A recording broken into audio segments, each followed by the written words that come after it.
ഇടുക്കി ഉടുമ്പന്നൂർ അമേപ്ര വിഷ്ണുവിനെ കൊലപ്പെടുത്തിയ കേസിൽ കൗമരക്കാരായ 2 പേർ ഉൾപ്പെടെ 5 പേരെ ക്രൈംബ്രാഞ്ച് അറസ്റ്റ് ചെയ്തു. ഉടുമ്പന്നൂർ സ്വദേശികളായ വിഷ്ണു, അനന്തു, മഹേഷ് എന്നിവരും ഇവരുടെ സുഹൃത്തുക്കളായ 2 കൗമരക്കാരുമാണ് അറസ്റ്റിലായത്. കൗമരക്കാരാണ് കേസിലെ 1ഉം 2ഉം പ്രതികൾ. ഇവരിൽ ഒരാളെ കൊല്ലപ്പെട്ട വിഷ്ണു നാട്ടുകാർ കാണുകെ ന്യൂ സിറ്റിയിൽ വെച്ച് മർദ്ദിക്കുകയും ഗുസ്തിക്കാർ കാണിക്കും വിധം നിലത്ത് മലർത്തിയടിക്കുകയും ചെയ്തിരുന്നുവെന്നും ഇതിലുള്ള വൈരാഗ്യം പിന്നീട് കൊലപാതകത്തിൽ കലാശിച്ചുവെന്നുമാണ് ക്രൈംബ്രാഞ്ച് കണ്ടെത്തിയത്.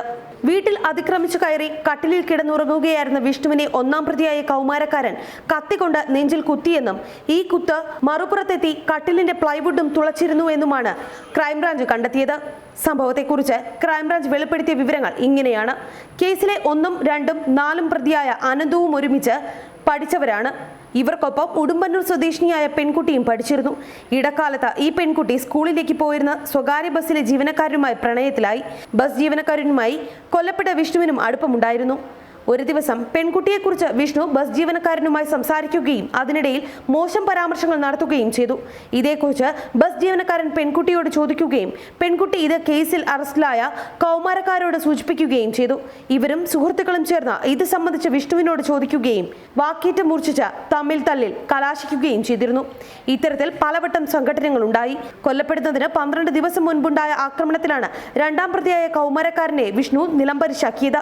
നാട്ടുകാർ നോക്കി നിൽക്കുകയായിരുന്നു വിഷ്ണുവിന്റെ തട്ടുപൊളിപ്പൻ പ്രകടനം. തുടർന്ന് പകരം വീട്ടാൻ ഇവർ സംഘം ചേർന്ന് ചർച്ച ചെയ്ത് പദ്ധതി ആസൂത്രണം ചെയ്തു. കൊല്ലണ്ടെന്നും ആക്രമിച്ച് അവശനാക്കിയാൽ മതിയെന്നുമായിരുന്നു സംഘത്തിന്റെ ഭൂരിപക്ഷ അഭിപ്രായം. എന്നാൽ തല്ലുകിട്ടിയ കൗമാരക്കാരൻ കൊല്ലണമെന്ന ഉറച്ച നിലപാടിലായിരുന്നു. ആദ്യം ഏതാനും പേർ വിയോജിച്ചെങ്കിലും കൗമാരക്കാരന്റെ നിർബന്ധ ബുദ്ധിക്ക് മുന്നിൽ ഇവർ വഴങ്ങുകയായിരുന്നു. അമേപ്രയിൽ വാടക വീട്ടിലാണ് വിഷ്ണു താമസിച്ചിരുന്നത്. രാത്രികാലങ്ങളിലും വാതിൽ കുറ്റിയിടാതെയാണ് ഇയാൾ ഉറങ്ങാൻ കിടക്കുക. ഇതാണ് ഇവർക്ക് കൃത്യം എളുപ്പത്തിൽ പൂർത്തീകരിക്കാൻ കഴിഞ്ഞത്. 5 പേരെയും ഇന്ന് കോടതിയിൽ ഹാജരാക്കി.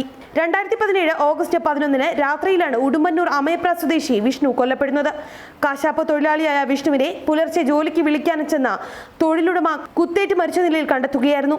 കത്തികൊണ്ട് നെഞ്ചിലേറ്റ ആഴത്തിലുള്ള മുറിവായിരുന്നു മരണകാരണമെന്ന് പോസ്റ്റ്മോർട്ടം റിപ്പോർട്ടിൽ വ്യക്തമായിരുന്നു.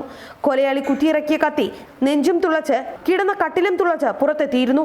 വിരലടയാളങ്ങളൊന്നും അവശേഷിപ്പിക്കാതെ വിദഗ്ധമായിട്ടായിരുന്നു കൊലപാതകമെന്ന് അന്വേഷണത്തിന്റെ ആദ്യഘട്ടത്തിൽ തന്നെ പോലീസ് വെളിപ്പെടുത്തിയിരുന്നു. തൊടുപുഴ ഡിവൈഎസ്പിയുടെ നേതൃത്വത്തിലായിരുന്നു ആദ്യം പോലീസ് അന്വേഷണം നടന്നത്. പിന്നീട് പ്രത്യേക അന്വേഷണ സംഘം രൂപീകരിച്ചെങ്കിലും പ്രതികളിലേക്ക് എത്താനായില്ല. കൊലപാതകത്തിന് ഉപയോഗിച്ച കത്തിയും കണ്ടെടുക്കാനായില്ല. കേസുമായി ബന്ധപ്പെട്ട് പ്രദേശവാസികളായ 70ഓളം പേരെ പോലീസ് ചോദ്യം ചെയ്തിരുന്നു. മാസങ്ങൾ പിന്നിട്ടിട്ടും പ്രതികളെ പിടികൂടാത്തതിനെ തുടർന്ന് നാട്ടുകാരുടെ പ്രതിഷേധത്തിനൊടുവിൽ കേസ് അന്വേഷണം 6 മാസം മുൻപ് ഇടുക്കി ജില്ലാ ക്രൈംബ്രാഞ്ചിന് കൈമാറുകയായിരുന്നു. കൊല നടന്ന് 1.5 വർഷത്തിന് ശേഷമാണ് ഇപ്പോൾ പ്രതികൾ പിടിയിലായിരിക്കുന്നത്.